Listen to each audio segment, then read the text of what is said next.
अंधेरे में एक नूर हो मेरे। देखेंगे जहां पर दोनों दिलों को मिलने में काफी मुश्किलात भी पैदा आई। दोनों के रास्ते में काफी लोगों का हमरा होना जरूरी था, लेकिन इस दौरान उनकी मोहब्बत हारी नहीं और आखिरकार अली और दस्तूर मिराल की शादी हो ही गई। और एक छत पर खड़े होकर जब वो चांद और सितारों को देख रहे होते हैं तो अली कहता है, इन सितारों की तरह मैं भी तुम्हारे साथ आज जुड़ चुका हूँ और तुम्हारी जिंदगी में आ चुका हूँ। अब हम दोनों को कोई भी अलग नहीं कर सकता। लेकिन उन्हें पे होता कि चांद ग्रहण भी इंसानी जिंदगी में जरूर होता है। और दूसरी तरफ मिराल और अली की जिंदगी में कुछ ऐसा ही होने वाला है। जब अली और मिराल अपनी जिंदगी को खुशी के साथ जी रहे होते हैं और दोनों की शादी हो चुकी होती है, अली अपनी जिंदगी को मुकम्मल कर चुका होता है। वो कहता है मिराल से कि तुम मेरी जिंदगी का वो खूबसूरत हिस्सा हो जिसे मैं याद करके हमेशा खुश होता रहता हूँ। मुझे उम्मीद है कि तुम मुझे कभी भी छोड़कर कहीं नहीं जाओगे। जिस दिन तुम्हें मौत आएगी मैं भी तुम्हारे साथ इस दुनिया से जाऊंगा। आखिरकार कब तक दोनों एक दूसरे के अलावा नहीं जी सकते हैं हम, लेकिन किस्मत को कुछ और ही मंजूर है, क्योंकि एक दूसरे के दरमियान वालफेम पैदा होने में कुछ लोगों का किरदार होता है। इसी तरह इन दोनों के दरमियान भी मलक और उसकी बहन का एक अहमी साग और दूसरी तरफ मिनिस्टर का बेटा भी। लेकिन अभी मिराल को संभालने के लिए अली काफी है और वो उसके दर्द को समझ रहा है।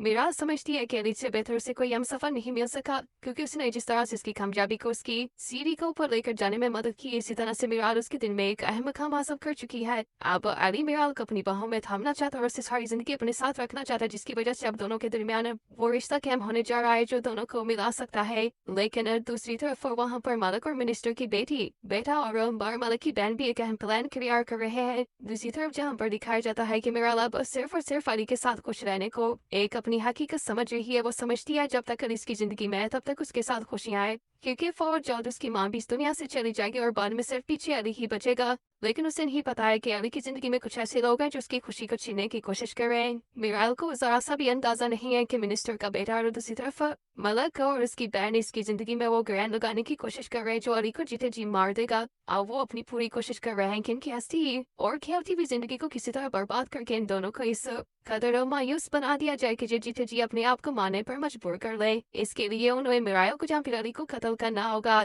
लेकिन मलक कहता है जब तक हमें प्रॉपर्टी में हिस्सा नहीं मिलता जहाँ फिर हमें इस बिजनेस के हिस्सेदार नहीं बन सकते, इस तब तक हम अली का पीछा नहीं छोड़ेंगे। हम इस तरह से मिराल को उसकी जिंदगी से दूर करेंगे कि वो खुद को कत्ल करने या फिर खुदकुशी पर वो आमादा हो जाएगा। आप दिखाया जाता है आने वाले एपिसोड में जहाँ पर मिराल अली के साथ अपनी जिंदगी के हसीन लम्हात को गुजार रही है। उनकी दादी भी इनके साथ खुश है और मिराल अपने वो उस महल में जी रही है जिसके वो बचपन में ख्वाब देखती थी अपने बाप अहमद से। वो कहती थी कि इंसान के आगे एक ऐसा वक्त जरूर होना चाहिए कि दो चार गाड़ियां उसके आसपास होनी चाहिए। अब दिखाया जाता है जहाँ पर मिराल को जैसे ही पता चलता है कि अली और अली की जिंदगी में ऐसी मुश्किलात हैं जिसकी वजह से उसकी माँ को काफी मजबूरन जोर की जिंदगी जीनी पड़ी थी, जहाँ पर उसकी दादी क्या हकीकत है ना सब कुछ सामने आना और उसकी दादी का मिराल को सच बताना कि जिस तरह से उसकी माँ ने आमद के साथ शादी की थी और फिर उन्होंने उसको घर से और प्रॉपर्टी से दखल अंदाजी कर दिया था। और दूसरी तरफ अली के बाप ने कहा था कि आज तक ये अपनी शक्ल नहीं दिखाएगी। जो बात जानकर मिराल को अली से नफरत हो जाती है और अली को वहां से इसका दोस्त आकर ले जाता है। मिराल गुस्से में घर की चीजें तोड़ फोड़ करती है